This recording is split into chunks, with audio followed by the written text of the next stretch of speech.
Bismillahirrahmanirrahim. Əziz müsəlmanlar, hamınız şahidsiniz ki, biz uzun müddətdir müsəlmanların birliyi üçün, vəhdəti üçün əlimizdən gələni edirik.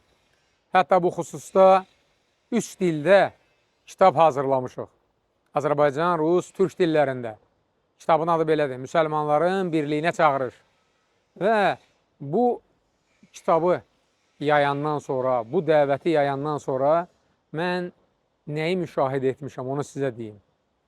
Bax, Azərbaycanın müxtəlif bölgələrinə gedirəm. Təriqətindən, firqəsindən, məzhəbindən asılı olmayaraq yaxınlaşır, deyir ki, salam aleykum, qardaş. Necəsən, keyfin halın necədir? Biz sənin xətrini çox istəyirik. Diqqət edin, o qızıqlandıran mövzuları gündəmə gətirib müsəlmanları qarşı-qarşıya qoymaqdansa, o mövzuları kənara qoyub, müsəlmanların haqlarını ödəmək haqqında danışıb, təvhid üzərində müsəlmanları birləşdirmək daha uyğun dəvət üslubudur. Biz hamımız buna görə çalışmalıyıq. Mən dəfələrlə demişəm. Tarixi hadisələrdir, fiqhi məsələlərdir. Hər kəs öz yolu ilə gedir, özü bilər, qiyamət günü özü cavab verəcək. Ancaq o məsələləri gündəmə gətirib, müsəlmanlar arasında ədavət yaratmaq biz müsəlmanlara yaraşmır. Müsəlman, müsəlmanın qardaşıdır. Əgər qarşımızdakını təriqətindən, məzhəbindən, firqəsindən asılı olmayaraq müsəlman sayırıqsa, onun haqlarını ödəməliyik. Ən azı salam verəndə salamını almalıyıq. Qardaş hesab ediriksə onu. Yox, əgər təvhidi yoxdursa, müşrik kafirdirsə, bu başqa məsələdir. Ona heç müsəlman da demirik. O tamam başqa məsələdir. Ancaq müsəlman müsəlmanın qardaşıdırsa, qoy bir düşünsün. 15 əsr bundan əvvəl olan hadisəni gündəmə gətirib, biri o birini, o biri də bu birini qıcıqlandırmaqla nə əldə edəcək? Yəni 15 əsr bundan əvvəl olan insanlara nə zərər yetirə bilər?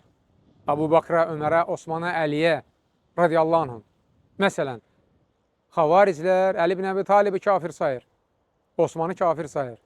Rafizilər Abu Bakr, Ömərə, Osmanı kafir sayır.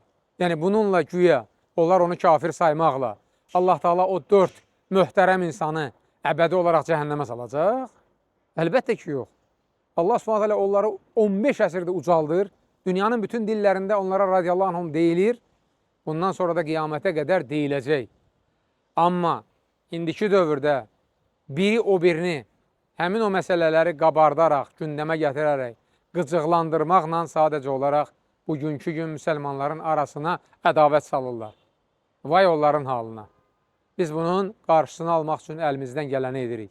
Müsəlmanın müsəlmanı sevməsi üçün, onu qardaş hesab etməsi üçün, onun haqlarını ödəməsi üçün əlindən gələni eləməliyik ki, yer üzündə İslamın adına uyğun fikir verin, sülh, əmin-amanlıq olsun.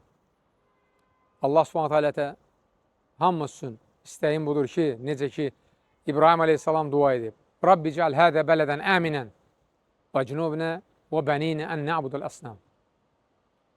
Ey Rəbbimiz, yaşadığımız bu məmləkəti əmin-amanlıq yurdu et. Bizi və bizim nəslimizi, övladlarımızı, ailələrimizi bütlərdən uzaqlaşıb yalnız sənə ibadət edən təvhid əhlindən et. Subhanakallahumma və bihəmdik. Əşhədu ən la iləhə illə ənd, əstəğfiruka və atubu ileyk.